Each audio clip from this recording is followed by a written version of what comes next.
আসসালামু আলাইকুম, কেমন আছেন সবাই? আশা করি অনেক ভালো আছেন। আলহামদুলিল্লাহ আমরা অনেক ভালো আছি। তাই তো দেখতেই পাচ্ছেন আর একটা রেসিপি নিয়ে চলে এসেছি আপনাদের সামনে। তো আজকে আমি রান্না করব পুঁই মুচড়ি। তো এখানে আমি পুঁই মুচড়ি নিয়েছি, সাথে নিয়েছি নতুন আলু আর নিয়েছি বেগুন। তো এগুলো আমি ভালো করে পরিষ্কার করে ধুয়ে নিয়েছি। তো দেখতেই পাচ্ছেন। তারপর এখানে কাঁচামরিচ, পেঁয়াজ, ধনিয়া পাতা, টমেটো নিয়ে নিয়েছি। তো শীতের তো ধনেপাতা টমেটো তরকারিতে না দিলে চলবেই না। তো প্রথমে আমি এখানে তেল দিয়ে দিয়েছি কড়াইয়ে, দেখতে পাচ্ছেন। তারপরে দিয়ে দেবো কাঁচামরিচ আর পেঁয়াজ আর কাঁচামরিচগুলো দিয়ে আমি একটু ভালো করে নাড়াচাড়া করে নেব।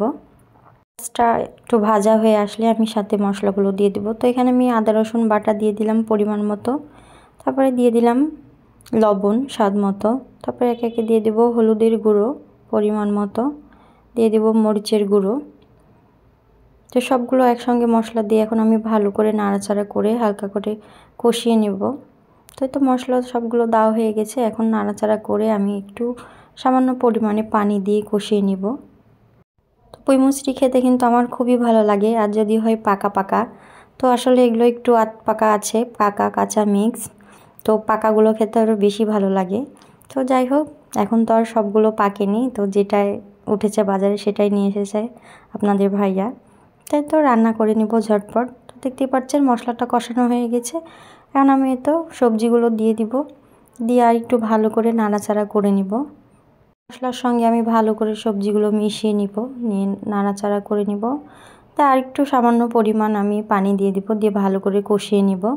তো দেখতে পাচ্ছেন উপর থেকে একটু পানি দিয়ে দিলাম একদম সামান্য পরিমাণে, দিয়ে এখন আমি ঢাকনা দিয়ে ঢেকে কিছুক্ষণ রেখে দিব। তো অনেকেই পুঁই মুচড়ি আলু দিয়ে ভাজি করে খায়, তবে আমার এরকম করে বেগুন আলু দিয়ে সবজির মতো করে রান্না করে খেতে কিন্তু খুবই ভালো লাগে। আর এভাবে রান্না করে খেতেও কিন্তু অনেক মজা, চাইলে আপনারা ট্রাই করে দেখতে পারেন। তো দেখতেই পাচ্ছেন আমার তরকারিটা প্রায় কষানো হয়ে গিয়েছে, অনেক সুন্দর হয়েছে। তো কষানোর পরে আমি টমেটো আর ধনিয়া পাতা দিয়ে দিলাম।